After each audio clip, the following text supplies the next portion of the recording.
Hey, what's going on, guys? Today I'm going to be talking about the latest album to be released by Motionless and White, entitled Scoring the End of the World.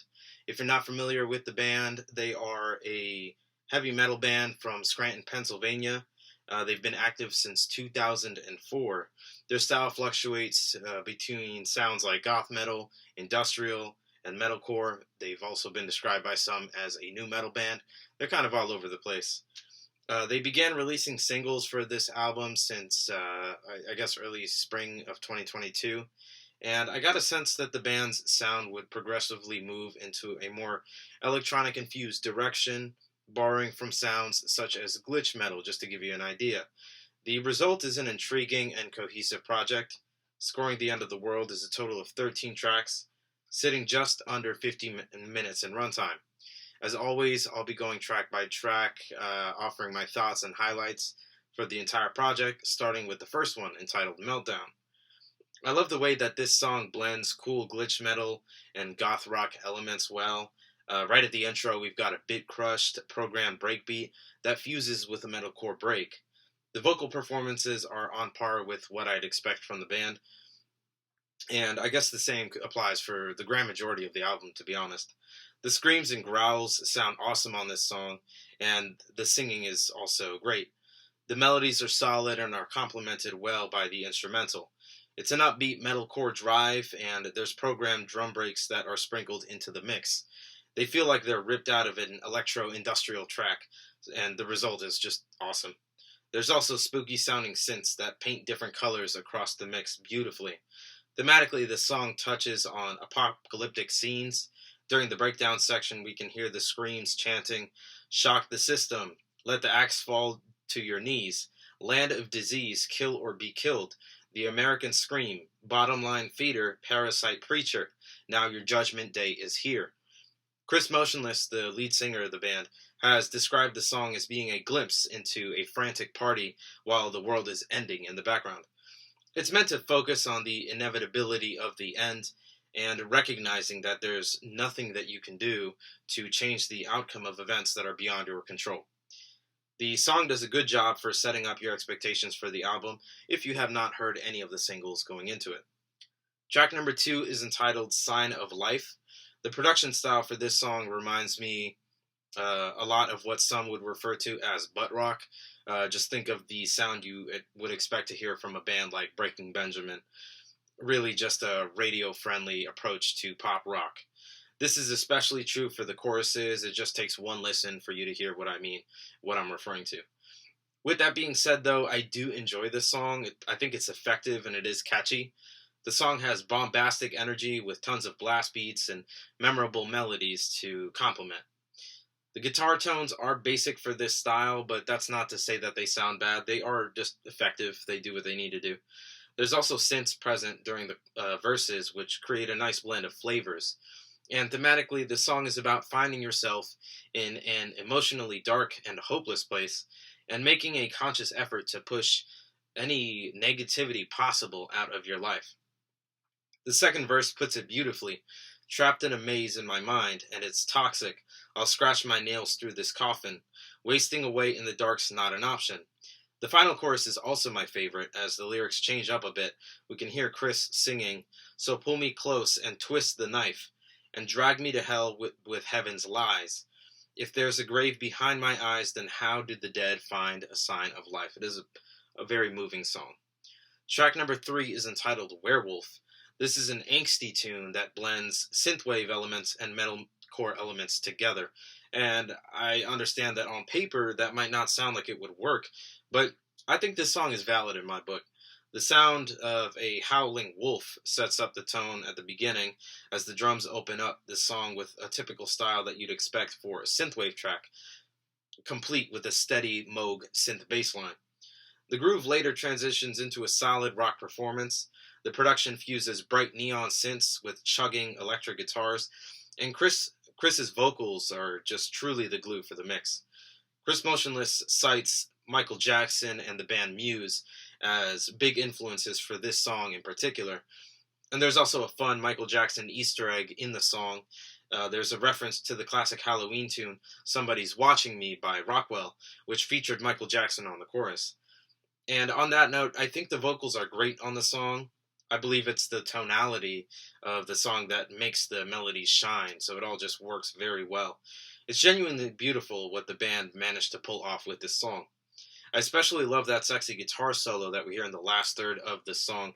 The timbre of the guitar is drenched in flavor and attitude, and in addition to that, the accompanying vocals that we hear at this part are deep and they're distorted. It feels like they're squeezed into a vocoder, and it makes for a very large and monstrous sound. It just works very well. And the instrumental does switch up a bit from here on out, just to spice the energy up. Thematically, this song is about facing one's inner demons and coming to terms with what can lurk in the shadows of your very being. As they put it on the chorus, I could be up all night, but I'm paralyzed. When the creature comes alive, 'cause it's fight or fright in the full moonlight. You can run, but you can't hide. I could be honest, I could be human. I could become the silver bullet in your head, but no one can break my heart like I can. In interviews, the band has explained that this is their favorite song from the project. It was intended to be that big song that could be considered iconic by fans, something that would be associated with the brand of the band. Overall, I'd say that they did succeed in doing that, as this song is definitely a high point for the album. It's very solid work. Track number 4 is entitled Porcelain. This is another radio-friendly track. It's melodramatic in terms of the vocals. You can hear it very easily. The instrumental blends a smooth synth ostinato with a slower rock instrumental that's fit for a heavy metal ballad. The melodies are passable for this song, and I think the song improves in the later half. It might have been a stronger cut if the song had been shortened, just to trim out some of the filler parts, the fluff. But anyway, thematically, the song is a continuation of the previous track. It's about coming to terms with the monster that may exist within, and understanding that sometimes the dark side wins, sometimes you just can't beat it. The final chorus sums it up best. I've broken my vows to reconcile. I shattered your heart and left a crack in your smile. As sure as the moonlight strikes our skin, I howled a wrecking ball and you were porcelain. It's a genuine depiction of the regret that one can feel after ruining, compromising a meaningful relationship. Track number 5 is entitled Slaughterhouse, featuring Brian Garris of Knocked Loose. This song cranks up the energy for the album, kicking the listener in the face with guttural screams, and features a brutal instrumental to match. Personally, I think this may be one of the stronger cuts from the album. The breakdowns are nasty and the hook is solid enough, although not my favorite part. However, the screams are truly the highlight of the song for me. Brian Garris, lead singer of the hardcore band Knocked Loose, brings gigantic energy to the song, and he feels right at home on the mix. The vocal chemistry here is strong, and as a result, everything is elevated to the max. Thematically, the song is on the nose with its surface-level critique of capitalism in general. It's a clear threat coming from the masses, aimed at the 1%. My favorite lyrics can be heard during the breakdown towards the end. Cut you up, cut you down at your knees, watch you beg like a rat for your luxuries. Cut you up, rip your teeth from your mouth. You won't survive in your slaughterhouse. The only real critique that I have for this song is that it could have been shorter to increase replay value. It's about 4 minutes in length, 4 minutes and a half really. And I know that some listeners just don't have the attention span for that. But again, this is a very solid song as it is, just a minor critique. Track number 6 is entitled Masterpiece. This is another one of those heavy metal ballads that they bring on the album. There's a breakdown section on the song, and the guitar tones do shift throughout the tune, which is cool. I enjoy the slow groove of the tune, and I do have to admit that the chorus is catchy. Thematically, it is a sad song as the speaker ruminates on relationships that they've managed to ruin over the years. It's full of regret and remorse. The most poignant lyrics can be heard during the last chorus, where we hear, "So how do I apologize and put the tears back in your eyes, when every canvas that I paint is a masterpiece of my mistakes, and in the light of my demise, I see my failures in your eyes. Every canvas that I paint is a masterpiece made of my mistakes." Track number 7 is entitled Cause of Death. The production on this song raises the level of drama on the album. The intro features a cool electro groove, it's drums really, that swiftly transition and transform into a metalcore break. The blend of piano, giant piano stabs, and the metal production makes for a beautiful instrumental. The song keeps that energy from here on out. The first verse features Chris Motionless screaming the lyrics, which is cool because he switches things up during the chorus where he starts to sing. The melody for the chorus is solid, and I have to say the vocal performances are strong. I especially enjoy the brutal breakdown that we can hear about halfway through the song. While brief, it does switch things up a bit before we return to the chorus one last time. One thing I find interesting is that no two sections are exactly alike here. Lyrically and instrumentally, the song is constantly evolving, even if it is in subtle ways.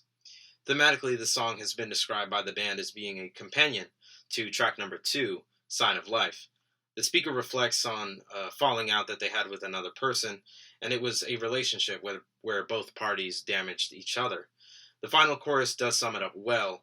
Is it too late for us now? Could history be rewound? Is there no chance to make amends? And as this story unfolds, my book began where yours is closed. A sign of life in your cause of death. I was your cause of death. It's very emotional. Track number 8 is entitled We Become the Night. This song blends a lot of synths and conventional contemporary rock production. It makes for an interesting tone, and I would say that the chorus of the song might be the catchiest part of the whole thing. The song has a distinct style that helps it stand out from the rest of the production of the album. You can really hear the influence of goth rock acts here, such as like early Marilyn Manson, if you want to have an idea. The verses are noticeably more quiet than the chorus sections, which are booming with sound and energy. The very end of the song is particularly awesome as it blends a sleek guitar solo with what sounds like a giant string section, something you'd expect to hear in a massive orchestra. I would have liked for more of the song to lean into that symphonic metal direction. I think it would have been cool to hear. Thematically, the song is like a rallying tune for the masses to fight tyranny together. It's surface-level commentary, and I think the lyrics during the bridge sum it up well. Creatures crawling out from hell with vengeance in our hearts. As the hourglass becomes your reaper, we've come to take what's ours. It is a decent song. Track number 9 is entitled Burned at Both Ends 2. This may be one of my personal favorites to come from the album. The song serves as a sequel to the original tune. It released 10 years ago as part of their sophomore album, Infamous. It doesn't sound much like the original song, but thematically it just kind of picks up where that one left off. I like the melodrama of the tonality, the bombastic drums, the guttural screams, and during the chorus, Chris's vocals soar as he flexes his vocal fry perfectly, and I've got to say his voice sounds awesome. He pushes his voice to its limits, and I think it makes for a captivating performance. I love the guitar tones and the frantic drums that we hear. Everything comes together cohesively and makes for a powerful song. You can really feel the sense of urgency and rage in the performance. Thematically, this song centers around choosing better for yourself and walking away from dangerous and harmful relationships. Some lyrics that appear during the second verse describe it well. The only thing I know is that I'd rather die than live in a world where you still control my life. The second chorus drives the point home as Chris Motionless sings and screams the lyrics. Today I found my door.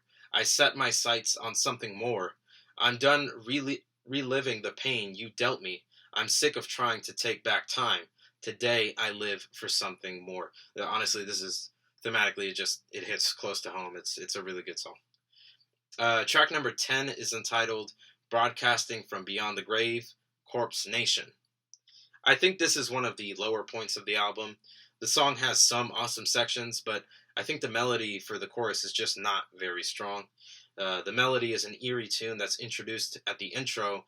It's being played by like a music box sort of tone. It's a very soft timbre, and the entire song runs with that melody. You just hear it over and over and over again. It feels like the melody itself doesn't fit the tempo of the song too well. Maybe a different vocal performance could have helped improve the song, but I'm not really sure. It just feels like two very different things coming together. The instrumental includes a large string section. It sounds like a bunch of violins jamming out with the band, which is pretty cool. There's also a gnarly breakdown section with blast beats, and the energy is grand. I do have to admit that the screams on this song are pretty good, though. Thematically, the song is apparently a jab at QAnon and the types of people that spread misinformation online to mislead and prey on those that just don't know any better. The chorus sums up that energy. Look into the darkness, web of crooked thoughts, lobotomized and left to rot. Feed into the promise, worship every drop, deny it when the pageant flops. Honestly, this song is probably one of the more forgettable tunes. Maybe forgettable is not the right word, but because it just really stands out, but not in a good way. I don't know. I don't know that I'll be returning to this song that much. Track number 11 is entitled Cyber Hex. This was one of the singles that was released during the rollout to this album, and I was intrigued by it at the time. And now, in full context of the album, I've got to say this is definitely another highlight. The song is massive and brutal. It feels like it checks off all of the boxes that you could look for in a sick metal tune. The groove is upbeat, and the production fuses electronic elements into the solid metalcore structure of the song. The snares are industrial in taste, and there's stuttering hi-hats for certain sections, and it just sounds really cool. It's a nice fusion of styles that isn't new by any means, and it works well in this song.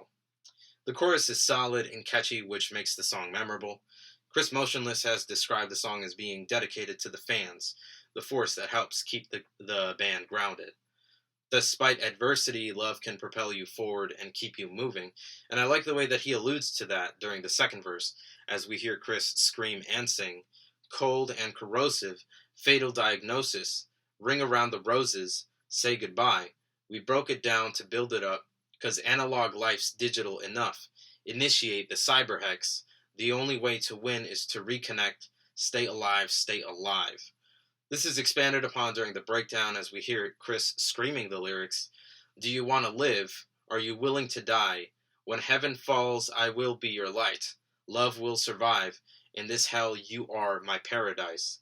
It's honestly a beautiful sentiment that's packaged into a wild and bombastic metal tune. Another really big highlight. Track number 12 is entitled Red, White, and Boom, featuring Caleb Shomo. This song is huge, and it is a sucker punch to the face for the listener. It features a syncopated groove with verses that feel like they're a little bit closer to spoken word than singing, and the choruses feature a lot of harsh, sung vocals with a ton of vocal fry on them.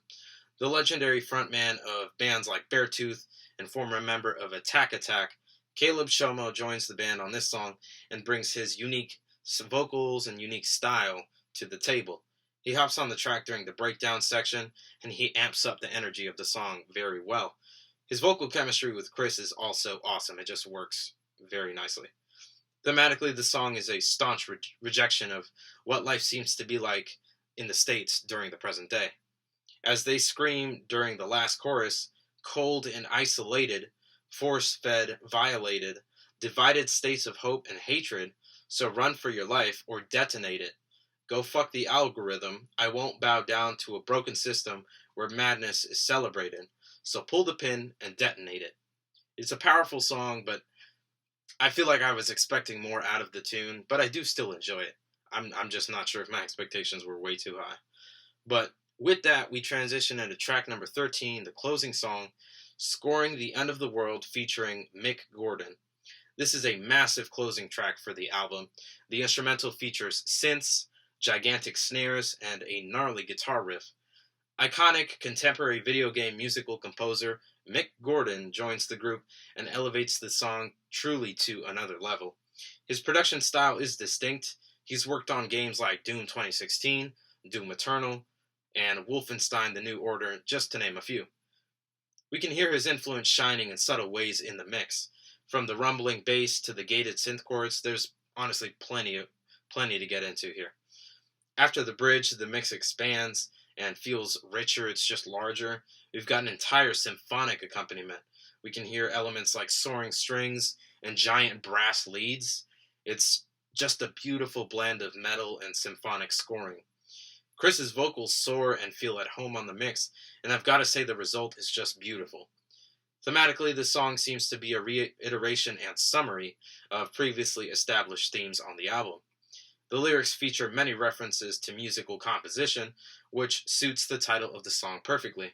The speaker presents the listener with a metaphorical orchestration of fighting back the powers that be.